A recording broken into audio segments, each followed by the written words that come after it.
त्यांनी 2 वेळा लोकसभा दिली, त्यांना एकदा विधानसभा दिली. त्यांनी किती पैसे पक्षाला दिले हे त्यांनी जाहीर करावं आणि कोणाला दिले हेही सांगावं.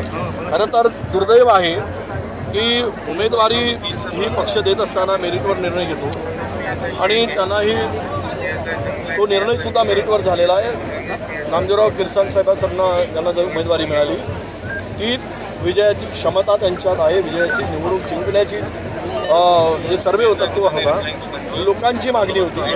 अशा स्थितीत नामदेवराव हुसेंडींनी जो आरोप केला आहे आता जाण्यासाठी म्हणजे नाचता येईना अंगणवाकडं काहीतरी कारण सांगावं लागतं. त्यामध्ये बिचाऱ्यांनी नागपूरला इथेच होणार होता निर्णय, पण नागपूरला जाऊन त्यांच्या गाडीमध्ये काही खोके बिके भरले असावेत आणि म्हणून सांगितलं असावे की तुम्ही आता काँग्रेसच्या नेत्यावर आरोप करा.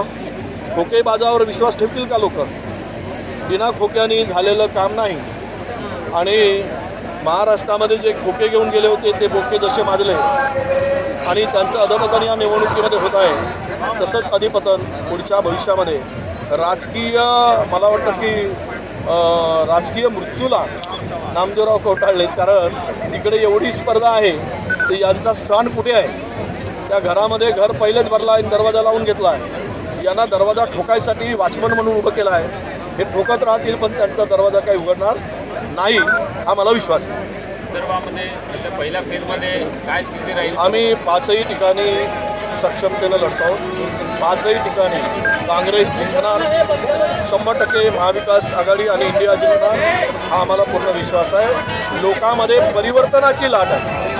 आजचा हा जनसमुदाय जो दिसतो आहे ती विजयाची नांदी आहे आणि आम्ही विजय संपादन केल्याशिवाय राहणार नाही हा जनतेने विश्वास आम्हाला दिलेला आहे.